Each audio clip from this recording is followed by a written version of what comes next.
When it comes to building stronger feet, there are two important components that really are the biggest part of the game in challenging those feet and keeping you moving forward and moving fast. They are balance and proprioception. In our hop circuit, what we like to do with both balance and proprioception is challenge them in two different ways to really create good, strong feet. Because, you know, strong feet are the name of the game when it comes to lasting in this event. So I think what we've come to work on with that up here in Mammoth is a foot circuit that really challenges that balance and proprioception so that you can basically run longer and run faster without that kind of residual fatigue so that you can do it again the next day. I'd like to start with the proprioception side of it and in what we call our alternating skips, or alternating hops, should I say. So we do a left-left, right-right combo. Combining the hops and mixing it up like that really creates a proprioception stimulus because you're bouncing on one foot and the body gets used to that and that kind of becomes normal. And then you got to switch really quick and find a new balance and proprioception on that other leg. So the left-left, right-right combo, again, simple. Not very high amplitude, not very far, but just kind of teaching a nice bounce through one leg. And it's like as soon as you get the hang of it, then you got to switch and then go to the other leg. And then you switch again. So it's always challenging that proprioception of those feet muscles. Let's see what that looks like, Sarah. All right. No, good job. So left, left, right, right. You kind of get that challenge. Pushing through that foot, again, not very high, but trying to keep good stability. The other thing with that is hip balance has to stabilize as well, and a lot of hip balance has a lot to do with good feet. So let's see what that looks like and see kind of how those hips are hanging in there in relation to that foot strength. So let's try that again.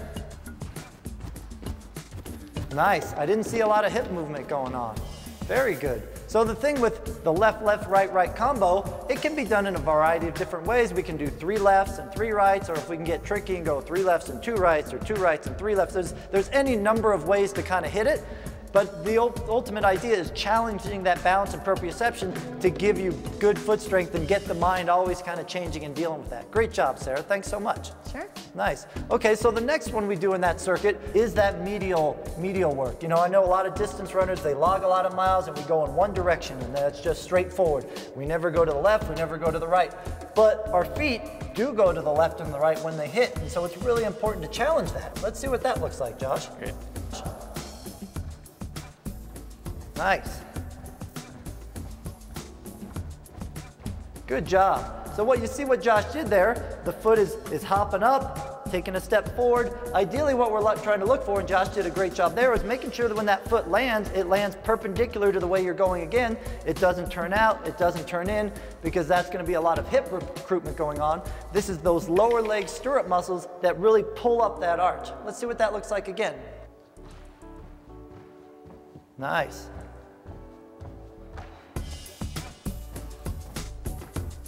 So it looked like it was a little tougher on that right leg than the left leg. Yeah, I think with all the miles we're doing, everything's forward and back. And the lateral movement is totally neglected unless you really focus on things like this. Yeah, and it's great to kind of see that the left side, hey, that looked pretty smooth. The hips actually stayed pretty balanced, you know, and then also on that right side, the hip hikes up on the left and it's not as smooth. So it's a great exercise to try to rebuild that to get those feet strong. You know, we're typically one side dominant, you know. I'm gonna guess you're probably a right side dominant guy and that gets a little bit fatigued. Let's see if you can do it one more time coming through. And now let's really pay attention to those hips and see if the hips can stay balanced. Good. Nice job. So that looks pretty good to the left. Now let's switch back to the right. Okay, before we start, can you keep your head up? Because obviously, visually, we're looking for balance, and we're talking about balance and proprioception here. Our eyes love to find a grid line that we can lock onto and create balance. If we keep our head up, then we actually have to feel it more through our feet. But let's see if you can do it. I'll give it a shot. Not bad. A little better. Good job, Josh. So I think creating a lot of these verbal cues and kind of getting awareness of what you're trying to do with those feet then can rebalance everything. And actually, the strong and healthy feet are going to be strong and healthy hips moving in that medial direction is a great job. Now the thing is, we don't really want to go lateral direction because, as any distance runner knows, IT bands get ugly, right? We get those tight IT bands and we're fighting with them all the time. So we don't go into lateral motions because that just tends to cinch down in that IT band and basically doesn't do a lot for that medial arch. So we kind of avoid that one, and the medials do a great job at helping out with that. Again, like all the other foot strengthening exercises, great to do after workouts, you know, so they don't fatigue you for your workout, but kind of give a reset to the system so that the body is going to feel good, feet are woken up after those long runs, get a good functional stretch after those track workouts, and get you on for the next part of the day. Great job, guys. Thanks. Thanks.